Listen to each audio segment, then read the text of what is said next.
So the other day it dawned on me that I haven't done a Jacob Collier lick yet. So I had to change that, obviously, because he's just so incredible.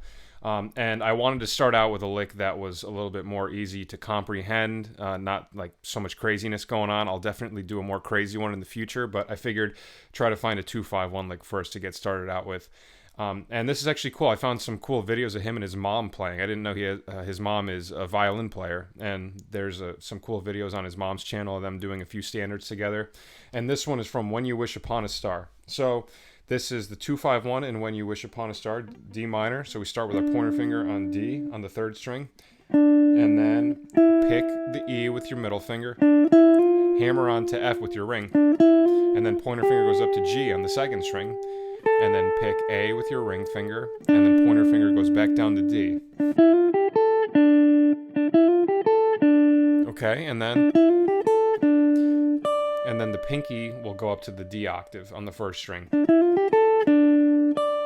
And then from here, pick the C note, pull off to B, then middle finger goes to A on the second string, and then down to A flat. Once I hit the A flat, that's the start of the G7 chord. So he's starting on his flat 9 of the G7 chord.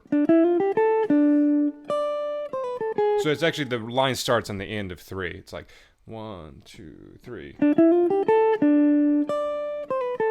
Okay, now this is really interesting. It's like a 13 flat 9 sound, but he's mixing the flat 9 and the natural 9, which sounds really cool. So it goes.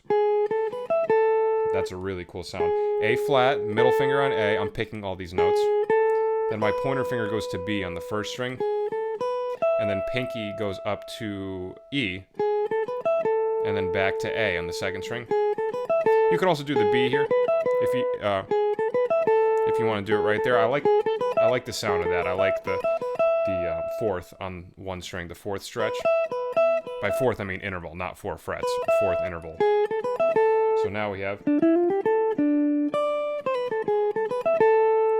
Alright, and now this is really unique. So this is all over our G7 chord.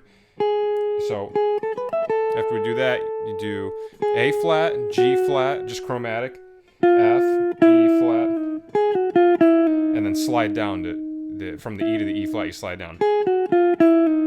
Okay?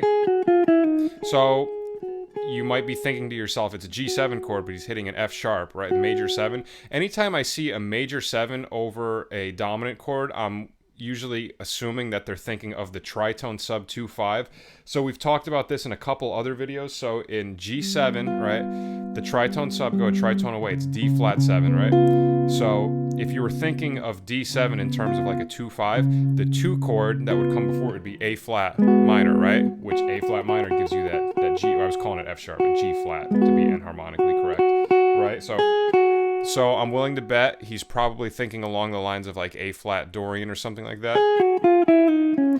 And if you know a good amount of the theory, if you know how, like, if you're, let's say we're doing G7, if you know that you can go up a half step and think melodic minor to do an altered sound, if you want to get the 2-5 tritone sub sound, do the same thing but just do Dorian instead of melodic minor, because that flatted 7th in the Dorian is what gives you that major 7 against the G.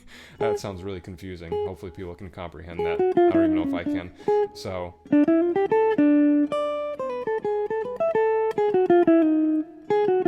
then after that, if we slide down from the E to the E flat, pinky is going to be on D flat on the 4th string, and then pointer finger goes to D on the 1st string. Once we hit that D, that's when it resolves to our C chord. So he's resolving to the 9.